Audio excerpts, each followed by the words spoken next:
Good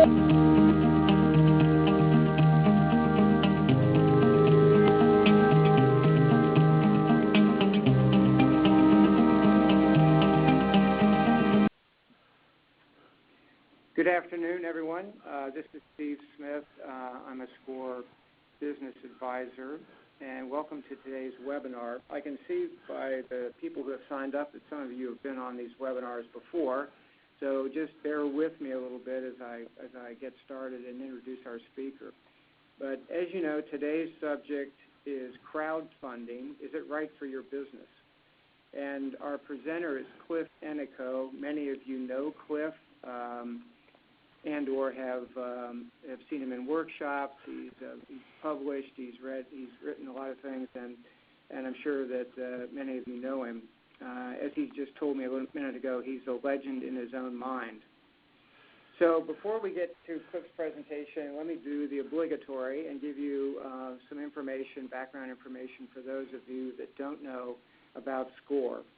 SCORE is a national organization, was founded in the mid-'60s as a part of the government's Small Business Administration, specifically to help small businesses get started and to flourish.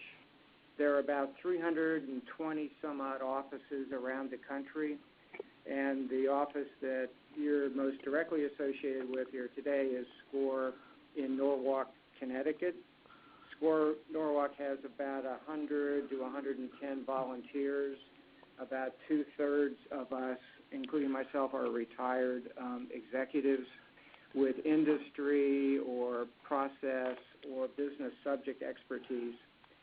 And we offer three primary value-add services to small businesses. First, we do have the individual counseling, which we do either in our offices in Norwalk or at a site that fits your individual needs on a day-to-day basis, like a coffee shop or a diner or something like that. In those one-on-one sessions, we will actually work with you to do such things as develop your business plan, develop a marketing plan, measure your success, build your financial plan, et cetera, et cetera. So that's face-to-face counseling. We also have a series of workshops. I think this year around Fairfield County we'll probably do 150 some odd workshops. They're primarily done at libraries throughout the county, and usually one or two a week, as you would imagine.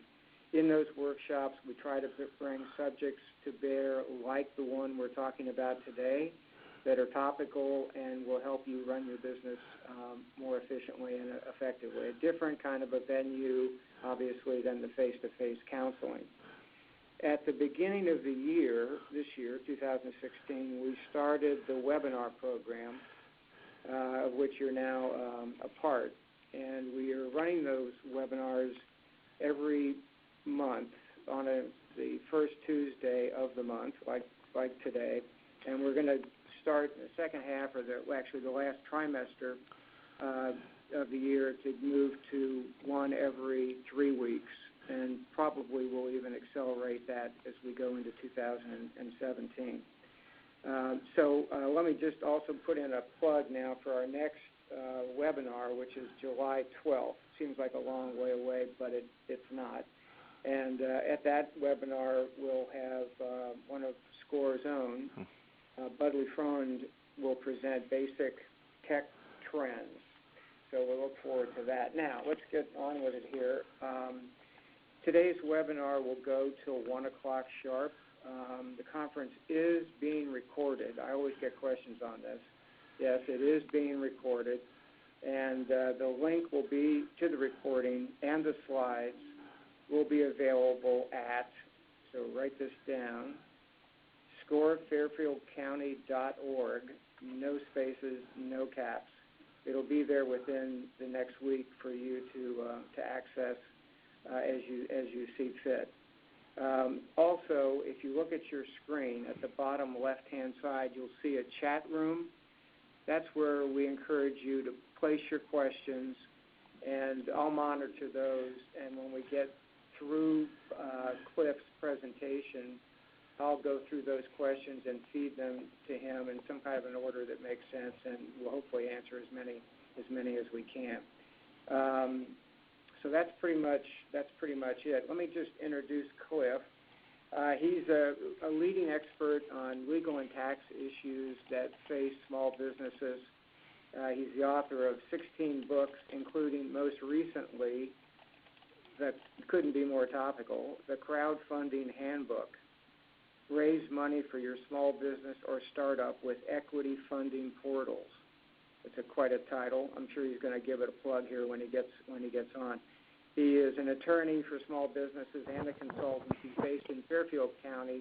He's helped over 15,000 businesses in the last 35 years. That's a 35-year career, and he's quite a great asset for us at SCORE, and we really appreciate the time that he gives us and he gives to you.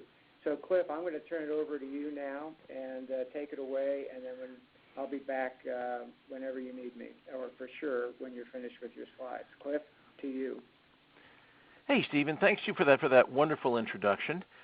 First of all, congratulations to everybody on this call, and a personal thank you for taking your time out on just what's turning out to be a lovely early summer day to spend an hour of your life listening to a lawyer talk about something new. Most of the talks that I give for SCORE, and I can see just from the name some of you people have heard me speak before for SCORE, most of the things I talk about are basic how-to things on how to handle certain legal and tax issues that have been around forever. This is something a little bit different. This is something brand new. On May 16th, about 2.5 weeks ago, about 3 weeks ago, the federal government made what are probably some of the biggest changes in securities law in the last 80 years, since the Great Depression and FDR's New Deal. And one thing especially is very, very exciting, which is this new thing called equity crowdfunding. What we're going to be doing in the next hour, I'm going to be sort of telling you what this is, what it isn't, and sort of give you my sense of who I think will benefit from it. But my personal prediction is that give this a couple of years, and in 3 to 5 years, this is going to be the way that most startup and early stage companies raise capital for their operations. This is going to totally transform the venture capital industry as we know it. I'm very, very excited about this, and that is why I wrote the new book, which is called the Crowdfunding Handbook, basically telling people how to do one of these. It's the first book out in the market that tells people how to do it. You're going to be seeing a lot of them coming out in the next few months. So let's get started. First of all, if you ever doubted that I was an attorney, here's the slide that proves it. We always tell you what we're not going to do before we do anything. Obviously, I am not a SCORE employee. I am not a SCORE counselor. Anything I say, I'm fully responsible for. But also, too, and this is in all my programs, I am going to talk about some legal and tax stuff. I'm going to try to answer at the end of this program. I'm sure some of you have questions about this. I'm going to be, I'll try to give you the best answers I can. But there's a very big difference between giving legal information and legal advice. I'm not in a position to tell any of you what you should do. For me to do that, I'm going to have to get to know you a little better, find out a little bit more about your company, what you do, and quite frankly, I'm going to want to charge for that. So just be careful. If I do say something here that sounds like a good idea and you rely on it and you do it and it doesn't work out, you end up getting sued, you file for bankruptcy, your spouse divorces you, your dog pees on your leg, and basically you end up living in a diaper box under the Brooklyn Bridge. It's not my fault. You cannot rely on anything I say here as one-on-one advice. It's just general information about how crowdfunding works. So let's talk about crowdfunding. What does that term mean? It's been around now for about a decade, since the advent of social media in the early aughts. No sooner did Facebook and Twitter and LinkedIn and those sites get off the ground than we started seeing crowdfunding sites crop up. Basically, crowdfunding is just what the name implies. It's raising money from the masses, from the general crowd of people, the public, the hoi polloi. That is what it's all about. Casting your bread upon the waters and hoping that some fish are biting that day. Believe it or not, crowdfunding is not new. The very first crowdfunded offering was actually dates back to 1884, 1885. When the Statue of Liberty was being built in New York City Harbor. The French, of course, supplied the statue, but the deal was that the governments of New York City and New York State would raise the money for the pedestal, the base of the Statue of Liberty, the thing that takes you forever to climb up before you get to the statue itself. The state and city governments basically started raising money for this, but then they ran out of money.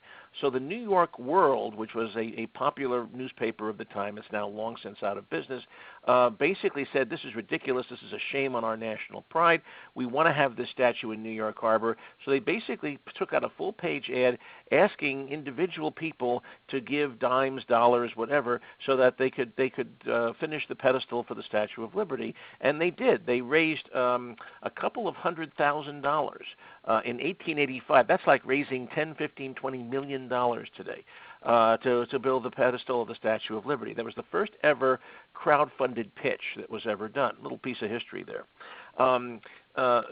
Fast forward to the early aughts, we started seeing crowdfunding websites crop up. The two most popular are Kickstarter.com and Indiegogo.com. You'll see the URLs there on my slide.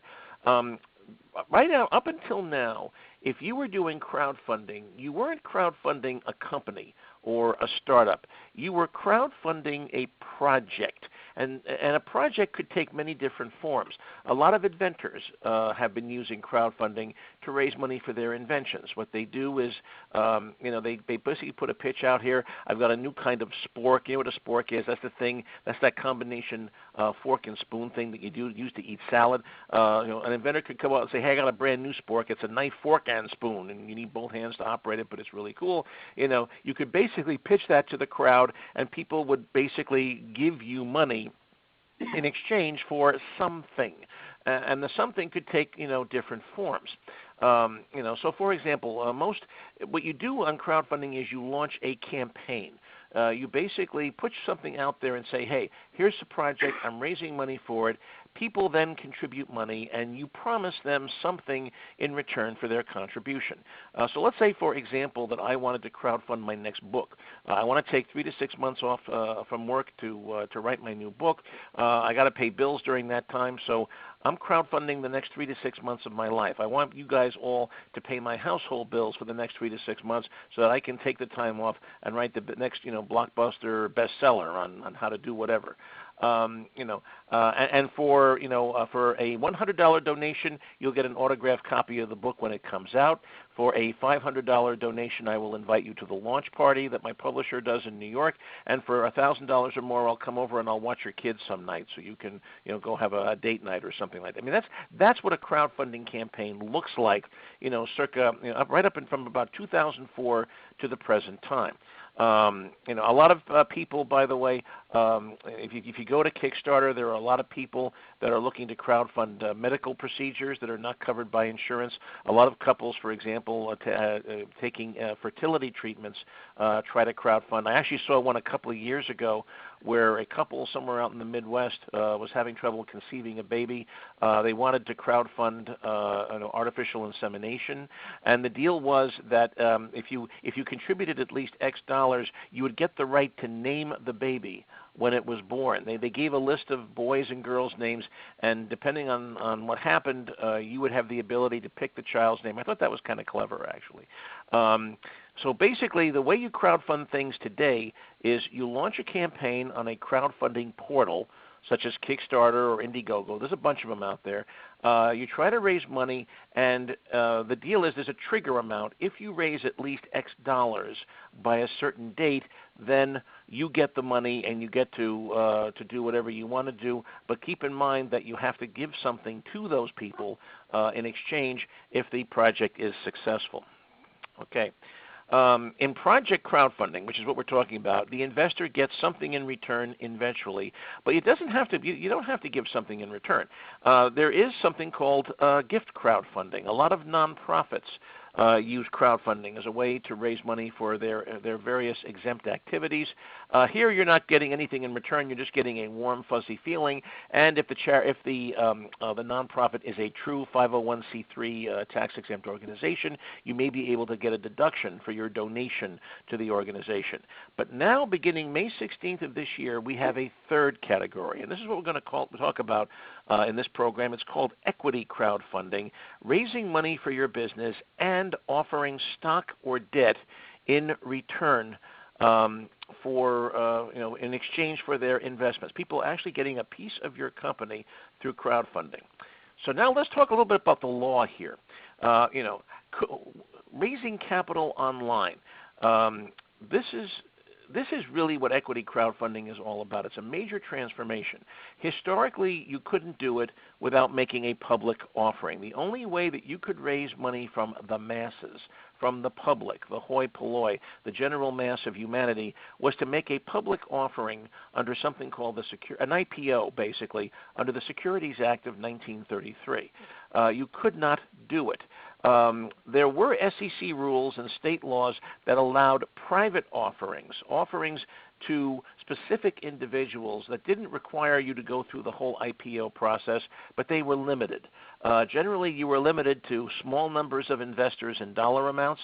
So, for example, under Connecticut's old Blue Sky Law, if you had more than 10 investors, from anywhere, not just from the state of Connecticut, but if you made a pitch and you took money from more than 10 people, you had to file an offering statement similar to a prospectus with the Connecticut Department of Banking. And every state had a law like that, that limited you as to how much money you could raise.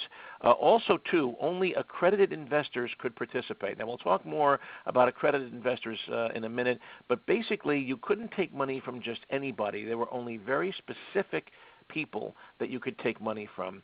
And then last but not least, you couldn't use general solicitation or general advertising to promote your offering. And I have had personal experience with this, probably more than just about anybody you will ever find in the legal world.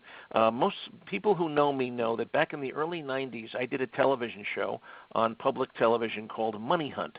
It was the very first Shark Tank type show for entrepreneurs. I had a partner, a local venture capitalist, and he and I basically traveled around the country, kind of like Antiques Roadshow. We would find somebody with a crazy startup company, and we would basically bring them on the show and basically walk through their business plan, just like they do on Shark Tank. Very much. We were doing this, 25 years ago. And one of our biggest frustrations in doing that show was that federal law prohibited our guests from talking about their offerings and how much they were looking to raise. They could certainly talk about their company. They could talk about their products, their services, the market, the competition, all the stuff you put in a business plan, but they couldn't say, we're looking to raise $250,000 and we're looking to sell 10% of our company in exchange for that. If they made that statement on TV, that was considered a general solicitation or general advertising, and it totally blew their private offering exemption with the SEC. I cannot tell you how many hours I spent on the phone with SEC people back then, trying to get a feeler for how far we could push that, But I will tell you, whenever we did a taping of Money Hunt back in the 90s, inevitably, at least once or twice during a shoot, a guest would blurt out, "We're looking to raise 20%. We're looking to sell 20% of our company in exchange for $1 million." The minute they opened their mouth and said that, we had to stop the tape. Everything came to a screeching halt. The flow was broken, and basically we had to go and rewind. Everybody had to take a break, because these were union employees.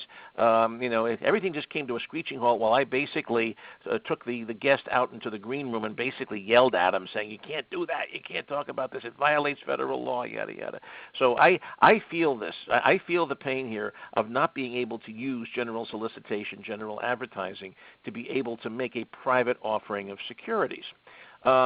Let's talk a little bit about an accredited investor. What's an accredited investor? It's a concept you're going to hear come up a lot in this presentation. Well, it's probably not you. Forgive the smiley face. Basically, an accredited investor is someone who's either wealthy enough or sophisticated enough that they don't need the protection of the federal securities laws. The federal securities laws are basically consumer protection laws. Their job is to protect helpless people, Clem Kadiddlehopper, from nowhere, New Jersey, from losing his life savings to an unscrupulous stock promoter. That's what they're designed to protect against. So an accredited investor is somebody who doesn't need that protection, someone who knows what they're doing. So banks, venture capital firms, other institutional investors are all considered accredited investors.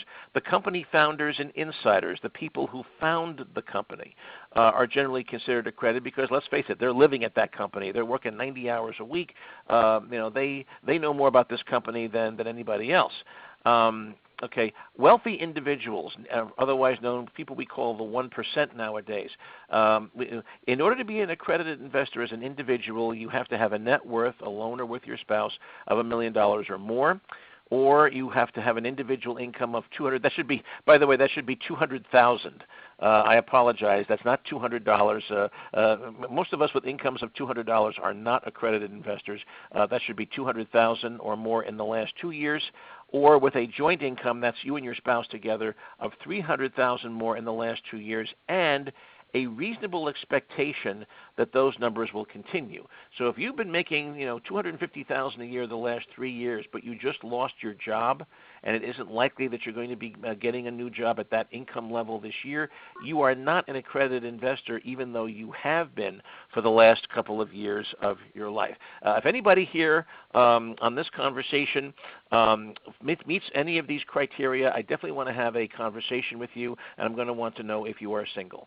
So I'm only kidding, of course, about that. Anyway, so traditionally, that was the deal. If you wanted to sell stock to the masses, you had to do it with an IPO or a private offering, and the rules for private offerings were just very, very stringent. So fast forward now to April 2012, President Obama signs a federal law called the Jumpstart Our Business Startups Act of 2012. Note the acronym, JOBS.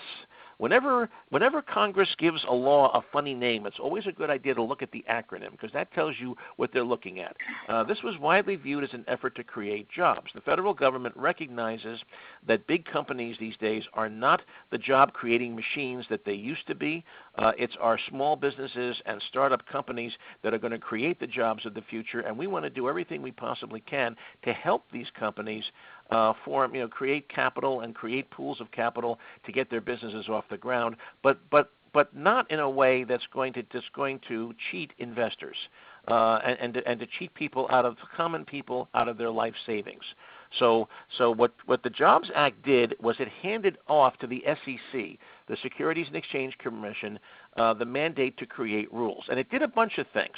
Okay, there were 6 titles to the Jobs Act. I talk about all of them in my crowdfunding handbook, but there are 3 that were especially important. Title II of the Act did away with the whole general solicitation and advertising prohibition. What Title II does, it says basically you can have a private offering and you can pitch that offering using general solicitation and general advertising. You can go on Oprah or any TV show that you like and talk about your offering. That prohibition was taken away, and as long as you only accept money from accredited investors, those rich and sophisticated people we talked about in the previous slide, as long as you only took money from those people, it didn't matter how you reached them. So you could advertise on TV, you could get 1 million inquiries about your company, and as long as you only admit the rich and sophisticated folks, you can do that under Title II. Okay, now Title III is what we're going to be talking about for the rest of the presentation. It basically allowed startup and early stage companies to raise capital from the masses via crowdfunding portals. And we're going to talk about specifically what those are, but Kickstarter, Indiegogo, those are examples of crowdfunding portals.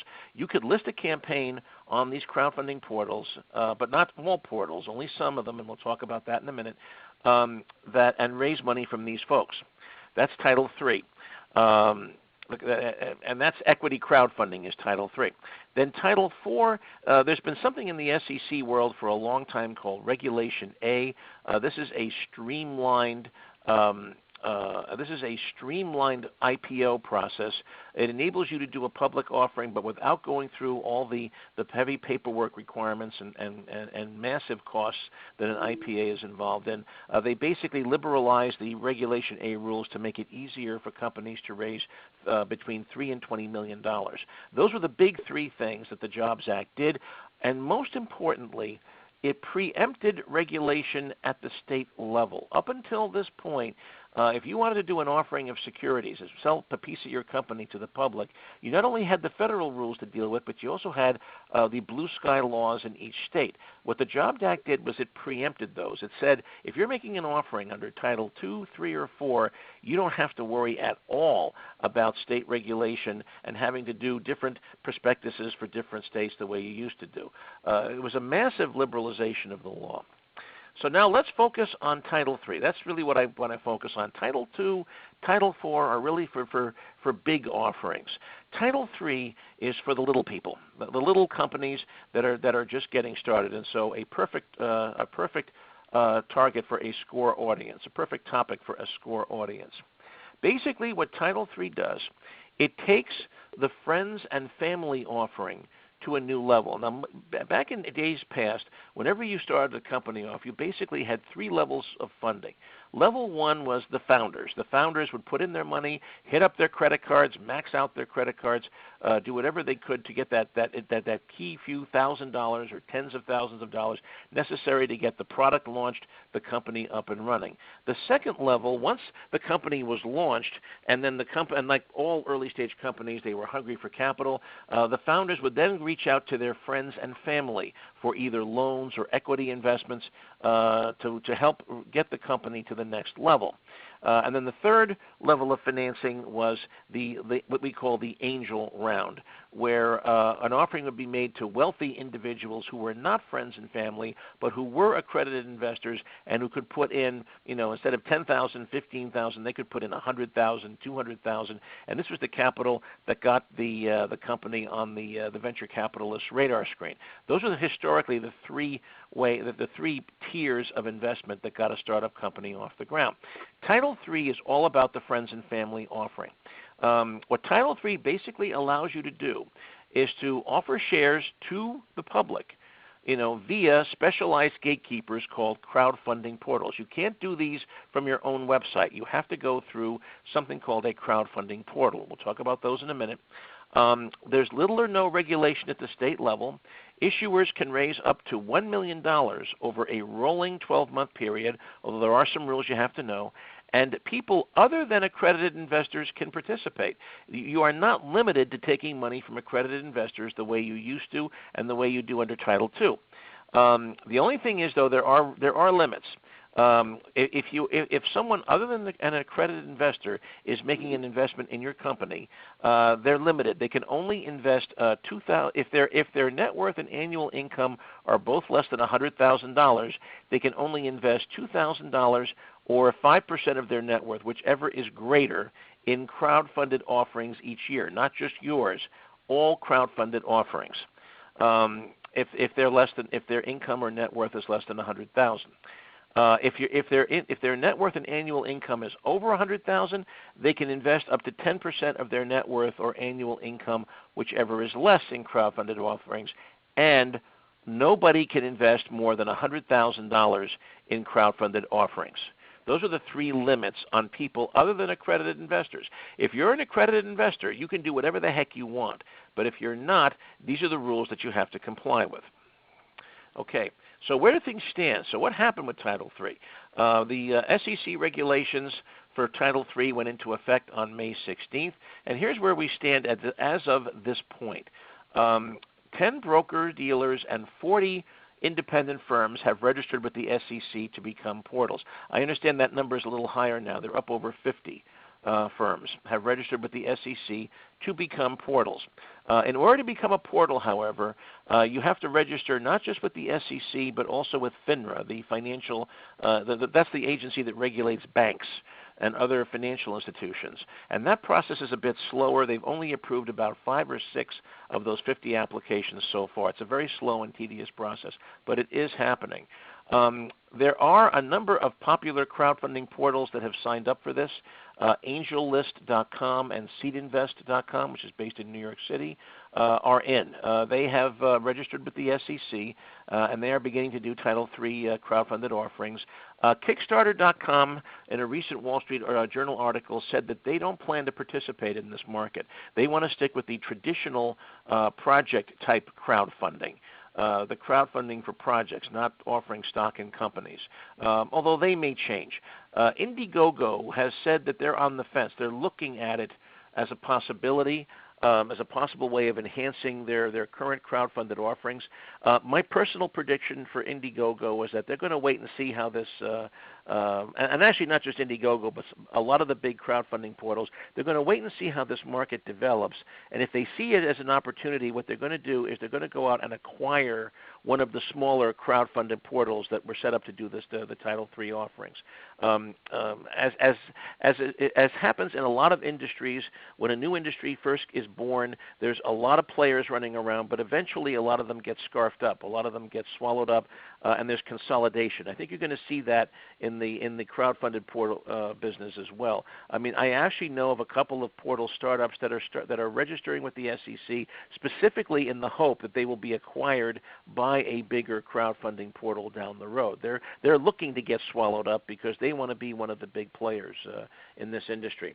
There is another crowdfunded portal called Circle Up, or Circle Up Network, sometimes called Circle Network. They're not planning to participate. Again, I think these companies are just taking a wait-and-see attitude. If the market develops, they will jump in by buying one of the smaller portals that are being registered now. Okay, so who's going to take advantage of this? Believe it or not, I don't really see this as being a major thing for tech startups, at least right now. At least right now. This is going to change. I do believe that in 5-10 years, this is how early-stage companies are going to do their venture capital and get their initial investments. I really do believe that. I am a little bit of an evangelist for equity crowdfunding, but I think it's going to take a while to get there. And the reason is people like me, lawyers, advisors, financial advisors, people on the board of advisors of a startup company are probably going to say to their clients, hold off for a bit, because if you do a crowdfunded offering, if you sell your stock to the masses and you end up with 50 or 100 or 500 shareholders, that really is going to prohibit you from getting the bigger investments from accredited investors down the road. And I think they're right about that. I represent quite a few angel investors, and I don't know a single angel investor that will invest in a company that has 30 or more shareholders already in place. There's a real bias against that in the angel community. And I think if they're going to look at a crowdfunded company as having too many players on the field. So I think at least in the beginning, the tech startups are going to hang back on this. They're not going to just leap in. But there are some exceptions to that. Here are the 3 companies that I think will benefit the most from Title III equity crowdfunding. Concept companies. A concept company is a company that's just getting off the ground. Mo, Larry, and Curly are in their garage, and they're trying to get this prototype developed and launched, whatever it is they're looking to do. This is a company that right now just has an idea, maybe a few drawings, and what they're looking for is they're looking for capital to do 3 things: to build a prototype, get it patented, or copyrighted or otherwise protected as intellectual property, and then do the market research to find out if the customers are going to be there. Generally speaking, these companies are not looking for large sums of capital. They're looking for anywhere from $25,000 to $250,000. Which is at the low range of what you can do via crowdfunding. And I think they're the ones, these are companies that by definition are not on the venture capitalist radar screens as yet. They want to get there, and I think they're going to see crowdfunding as a way to get that initial capital to get, again, just the same as friends and family offerings. Any company that's at the stage where they're looking at for friends and family money are going to be looking at Title III crowdfunding as an alternative. But I think the most exciting potential market here are small businesses in the retail and service sector. These are companies that historically have never been able to get venture capital. Why? Because they're not scalable. These are non-scalable service businesses. Restaurants, even famous restaurants cannot get venture capital. They have to rely on bank loans or SBA loans. And anybody who has ever been through an SBA loan knows how painful that process is. I just did a closing for one of my clients of an SBA loan in New Jersey, and at the end of the day, the client, he was only borrowing about $300,000, but he had to sign over 100 different documents in order to get that money from a bank. If you've ever been through an SBA loan, it's like having a triple root canal without Novocaine. The interest rates are higher than they normally are. The founders all have to put up second or third mortgages on their homes. They all have to personally guarantee the loan. And if you're successful, you have all these restrictive covenants that you have to live with, limits on how much you can grow, basically, so that the bank is protected. With crowdfunding, these kinds of people will now have an alternative to bank financing. So let's say, for example, you operate a popular restaurant in Stamford, Connecticut. You're well known locally, not nationally, but you're well known locally. You have a large following. You're always busy on Friday and Saturday nights. And most importantly, you have a following on social media. You have 20, 30,000 likes on Facebook, maybe 10 or 15,000 Twitter followers. You have a following on Instagram. That, to me, is the sweet spot for equity crowdfunding. These companies are going to be very interested in doing crowdfunding. Why? Because it's an alternative to bank financing. No restrictive covenants, no personal guarantees, no need to put a mortgage up on people's houses. You can leverage your popularity on social media to raise money for your company. This second group of companies, I think, is going to be initially the sweet spot for equity crowdfunding. Companies that can't get venture, that have been traditionally locked out of the venture capital world, but that now have a chance to raise money from the public. And then the third category, I call them wowie-zowie companies. That's not a legal term, but basically any company or any project that is cool, that has, that when you hear about it, you say, wow, I would love to get a piece of that. When my book first came out in early May, I sent about 100 copies to friends and family, and I knew at some point I would get a call from somebody saying, hey, I really want to do this. Can you introduce me to a portal? And sure enough, a few days later, the very first call that I got was from an off-Broadway producer, Max Bialystock from The Producers. That was the first guy that called me. Off-Broadway, Broadway shows, anything to do with entertainment, documentary films, anything where there's a wowie-zowie factor. Where somebody can say, well, I put $100 into this, and they can get bragging rights. That's the kind of business that I think initially will be looking at equity crowdfunding. If I'm looking to launch a new Broadway show, that's the kind of thing. Wouldn't you love to be able to tell your friends at parties, hey, I just invested in Cliff Enico's latest Broadway thing? You might want to do that. So this is my prediction. These are the three most likely candidates for equity crowdfunding. Now, there are some people who cannot crowdfund. So, for example, foreign companies are not allowed to use crowdfunding, except Canada. We always make an exception for Canadians because they're just like us. Some of you on the call are probably Canadian. You just don't know it. Public companies cannot participate. Facebook cannot use crowdfunding to launch their latest service. They still have to go the traditional public offering route. Investment companies, hedge funds cannot participate. They really want this to be a pitch to individual investors. Companies with a bad SEC record. LLCs can crowdfund, but I think it's going to be very awkward for them to do so. If you have a startup and you're looking to crowdfund, I think you're going to have to be a corporation, a C corporation, rather than an LLC. That's not 100% sure, certain. LLCs can be set up in such a way that they can crowdfund, but it's just going to be very awkward for them to do so. C corporations that can issue multiple tiers of stock will have a much easier time coming up with crowdfunding. We'll talk about that in a minute. S corporations are not going to be able to crowdfund at all. If you're an S Corp, you're going to have to weigh the advantages of crowdfunding versus losing your S election. Why? Because in most cases, you're going to want to create a second class of stock for the crowdfunded offering, and S corporations cannot have more than one class of stock. Also, S corporations are limited to 100 investors total. That includes the founders. And with crowdfunding, you're going to hit that 100 investor ceiling very, very quickly. So S corps cannot do crowdfunding. Also, blank check or shell companies. If you have a company sitting on a shelf that doesn't have a plan, that's just sitting there saying, oh, next opportunity that comes up, whatever it is, I'll use this corporation for it. You cannot crowdfund a blank check company, a company that does not have a purpose or a business plan. Okay, preparing for the offering, let's just walk very quickly through the process. You're going to have to pick the right legal entity and place of incorporation. So, for example, you may have to be a Delaware corporation to do one of these, or a Delaware LLC. If you are not a C corp, you're probably going to have to be taxed as a C corp in order to do this. Like I said, LLCs can do this, but it's going to be more awkward and more costly for them to do it. It's like trying to fit a square peg into a round hole. C corps will have a much easier time with this. You're going to have to decide on what kind of security you're going to be offering.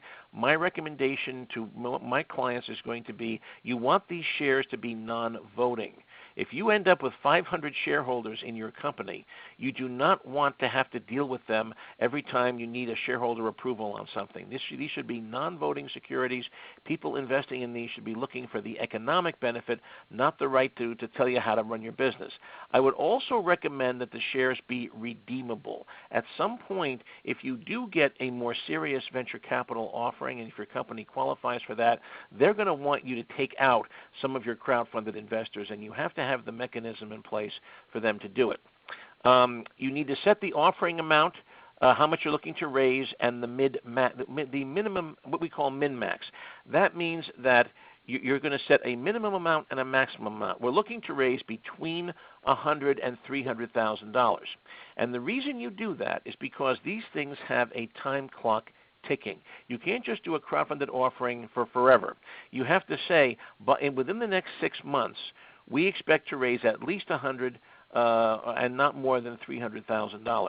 Because let's say you just set the offering amount at $300,000. Okay, in the next 6 months we're going to try to raise $300,000.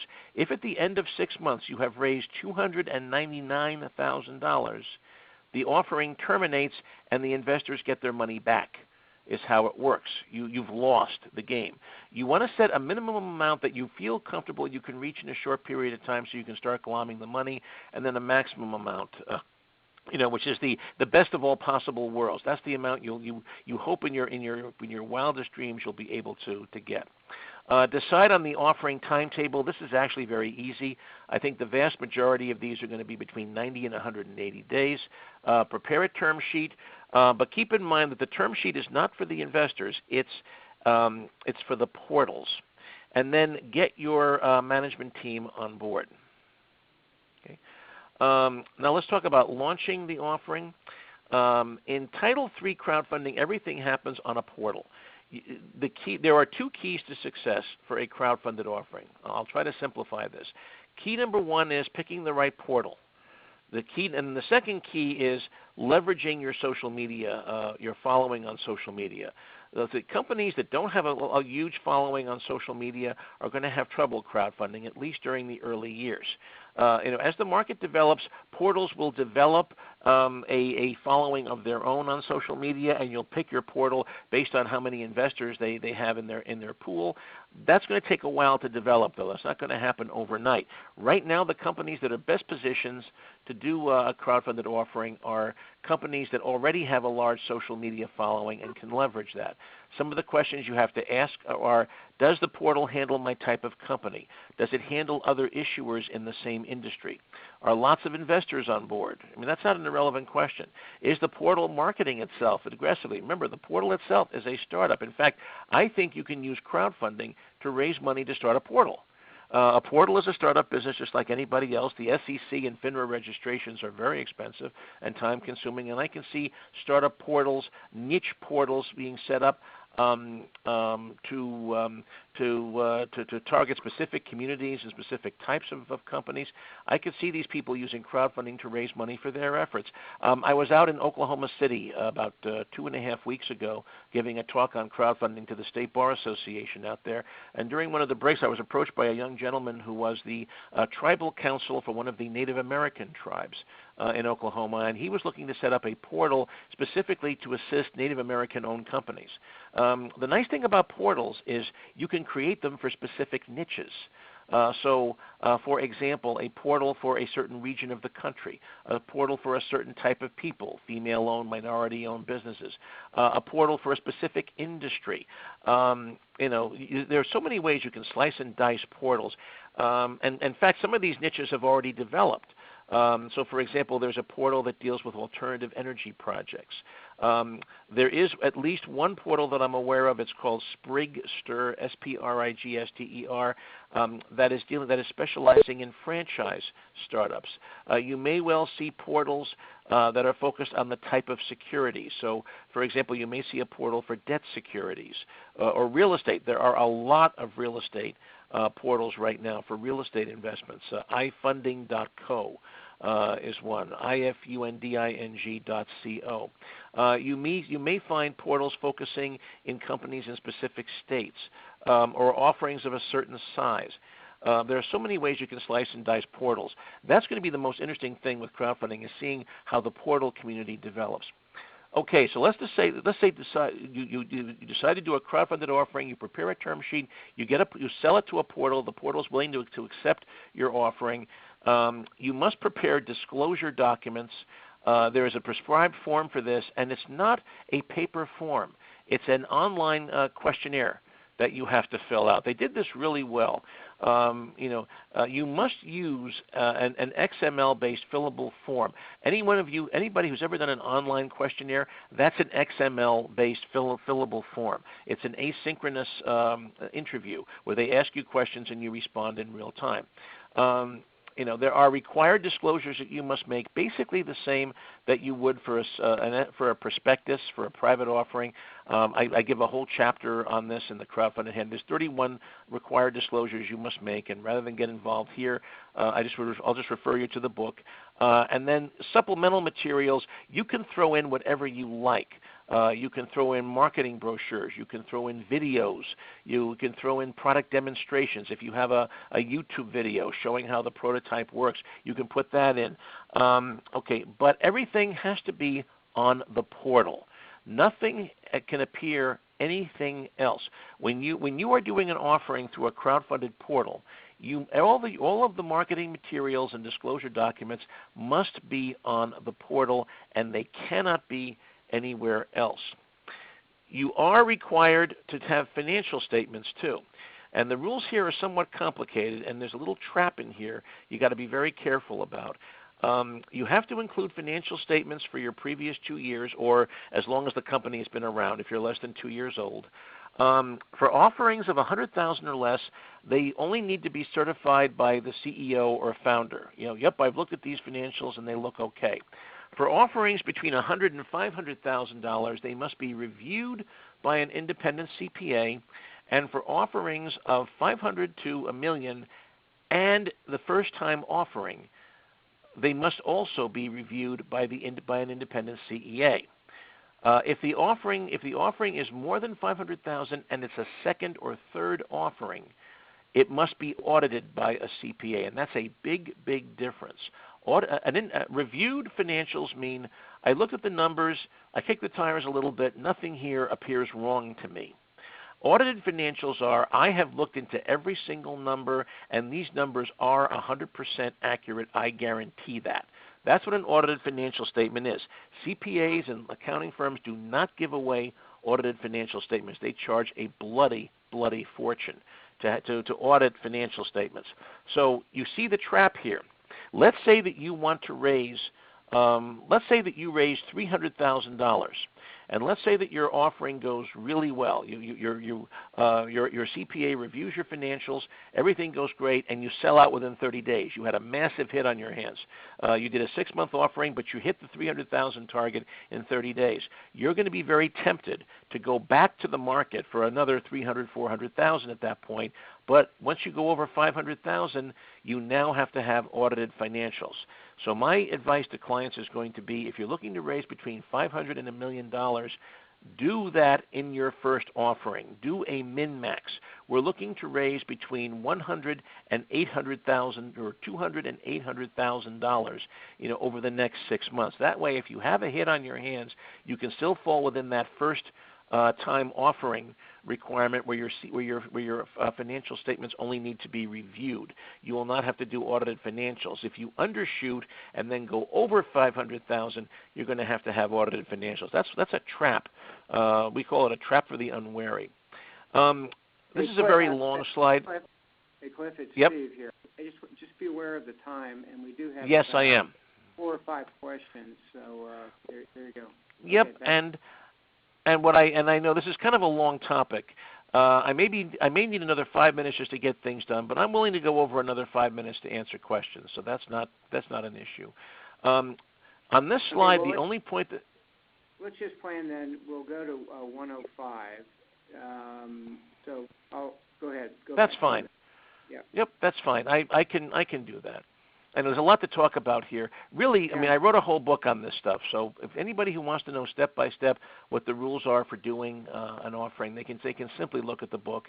The most important thing on this slide here is that the offering must be around for at least 21 days. You can make changes. You can correct things if you make a mistake. But there are specific rules. You must give the portal enough time to notify investors and give them a chance to bow out. The most important thing about marketing an offering here, and this is if there's one thing you want to take away from this presentation, the key to success in crowdfunding is going to be your ability to leverage your existing social network. If you do not have an existing social network, it's going to be very hard for you to crowdfund. This is initially, at least, the companies that will do best in crowdfunding are those that have large followings on social media.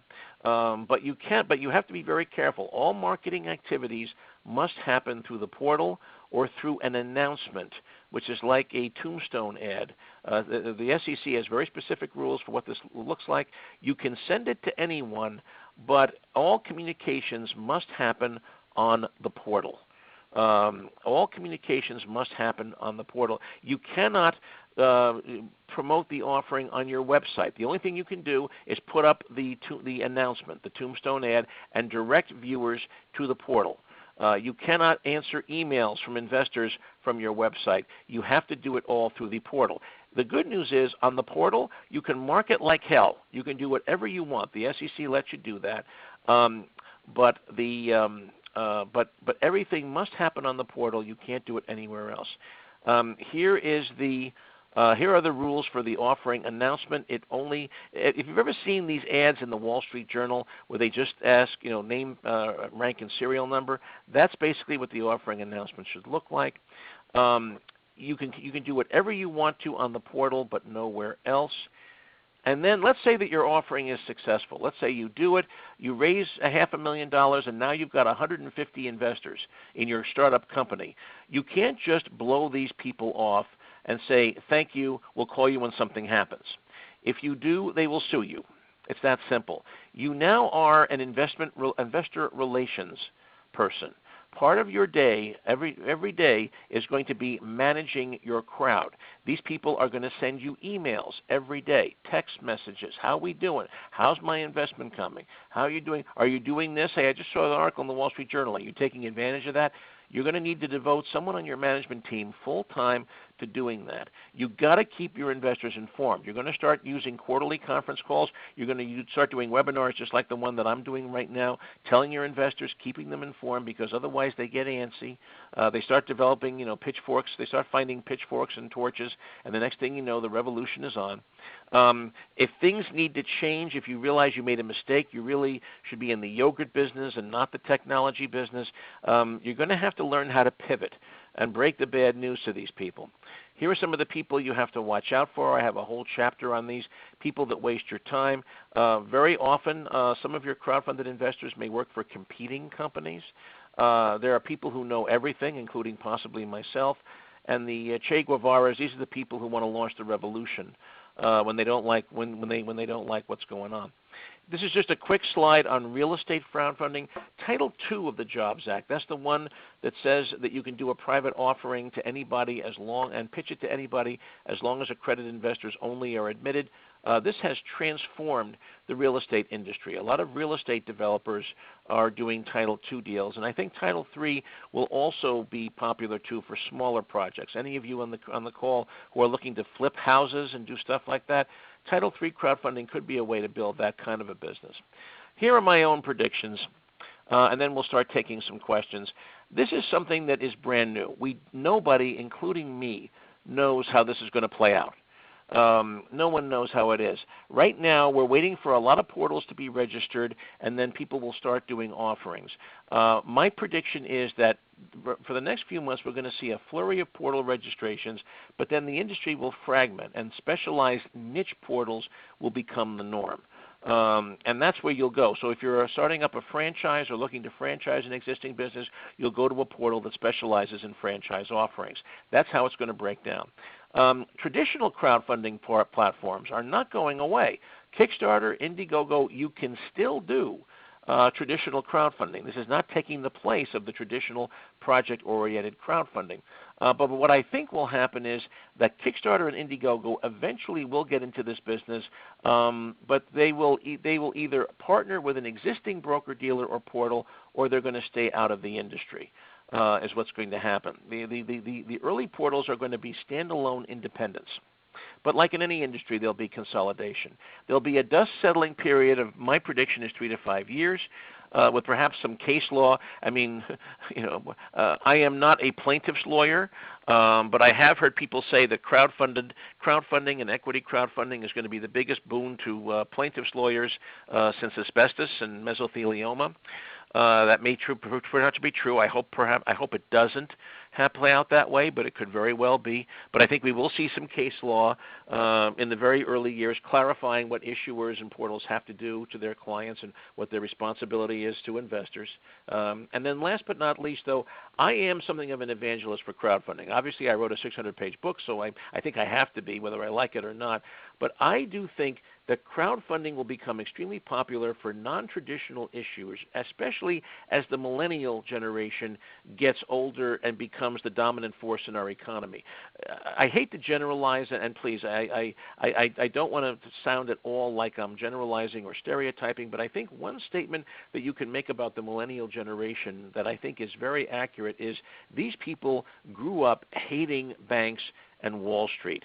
These are the people who think that the people who ran the banks back in the aughts that created the last financial crisis should be serving jail time. They are not fans of the traditional way of Wall Street doing business, and they're going to be looking for ways to change it and to work around the traditional Wall Street and banking structure that our economy currently has.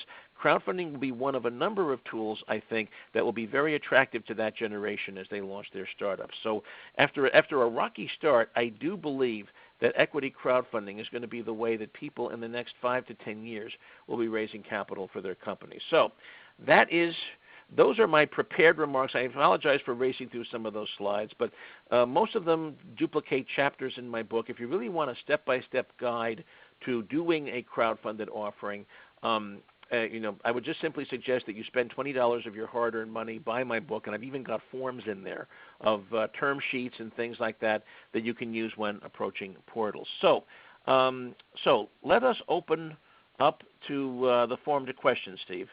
Yeah, great, Cliff. Thanks on that. Trying to put 600-page book into a 1-hour webinar is definitely a challenge, but you did a great job. Well, thank you. Well, it helps if you talk very, very fast. That's the key. Yeah, well, it doesn't hurt. So let me get a couple questions in here before, and we will stop at 1:05. So here's a question from Joe. He says, could there be any impact with future funding raised through traditional VCs if your initial fundraising was crowdfunding? And the answer is yes, and that is why the answer is absolutely yes, Steve. And that's why I said before, I feel that at least initially, tech startups are not going to be very attractive to crowdfunding because their advisors are going to all be scaring them, telling them, hey, if you do a crowdfunded offering now and you bring 100 people on board, it's going to be really hard for you to get serious venture capital down the road when you really need it. Let's hold off. Let's do maybe we'll do a Title II for accredited investors only, but keep your options open because the venture capital community is not going to like investing in companies that have a lot of players on the field. That's why I suggested that if you're going to do a crowdfunded offering, make sure you set up a mechanism so you can buy these people out down the road. You don't want to have to pass on a $5 million investment because you raised $100,000 via crowdfunding when you first launched. Yeah, great answer. Even I understood it. So here's a different one from Roz. There's something called a least amount, L-E-A-S-T amount. Why is there a certain time frame to raise a least amount? That's a very good question, actually. And the short answer is I really don't know. But it is traditional. Most traditional private offerings are only for a limited place of time, and they are limited by time. And let's face it, that makes a certain amount of common sense, too. Would you invest in a company that has been trying to raise $100,000 for the last 5 years? I mean, at some point you have to kind of bite the bullet and say, you know what, this is an idea whose time is never going to come. So I do think that it is traditional, and I do like the idea of the fact that, hey, if you can't get this kind of excitement within a certain few months, well, then maybe you're just not right for the marketplace. Maybe you're not quite ready to grow up quite yet. Come back a little bit later when you're a bit more grown up, and we'll take a second look at you. Yeah. I think that's also too. Keep in mind that if an offering is indefinite, the portal has to hold on to the money indefinitely, and they are not going to want that liability. At some point, the investors are going to start screaming for interest on that, and the portals don't want to become a bank. Yeah. All right. Also from Roz, what's the difference between the GoFundMe and Cabbage concepts? Cabbage is very different. GoFundMe is a crowdfunding portal. They've been doing project crowdfunding for about 10 years.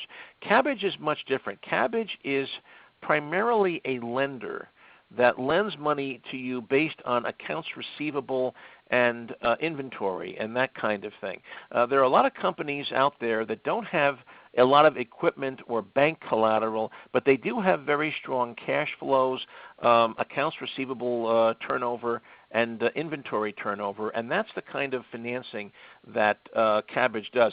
I do not know. Actually, I know some of the Cabbage people personally. They're very active in the eBay and Amazon communities, as I am, and I don't know what their plans are for crowdfunding. That's a very good question. The next time I'm in touch with the people at Cabbage, I may ask them if they're planning to launch a portal. They might be an ideal candidate, especially for online retail businesses that don't have a lot of physical collateral but have strong cash flows. That could be a good example of a niche portal. Okay. Good. I hope these answers are hitting the mark. Let's see here. There's also a question about a benefit corporation. Oh, good. I'm glad somebody asked this. The answer is a benefit corporation, just for people who don't know. Connecticut just passed a law about 1.5 years ago allowing these. A benefit corporation is a for-profit corporation, a for-profit business that elects to also serve a social purpose or a social mission, such that when the directors are deciding what to do, they must take into account both the needs of their shareholders and the social purpose, the social mission of the company. I think that benefit corporations would be excellent candidates for crowdfunding because at the end of the day, crowdfunding is all about selling. It's all about sales. It's all about selling a sizzle. The most successful project crowdfunded offerings are those where the promoters are able to get to pull on people's heartstrings and people's emotions. The couple who's having trouble conceiving a baby that want money for artificial insemination, the person who needs a surgical procedure and he can't get insurance to cover it. There's a lot of that goes on in project crowdfunding, and to some extent, the company that tells the best story is the one that is most likely to attract investment, which is why I talk about the wowie zowie companies. Companies that have a wow factor to them are going to have a lot easier time doing crowdfunding, at least initially, at least in the early years until this becomes more accepted.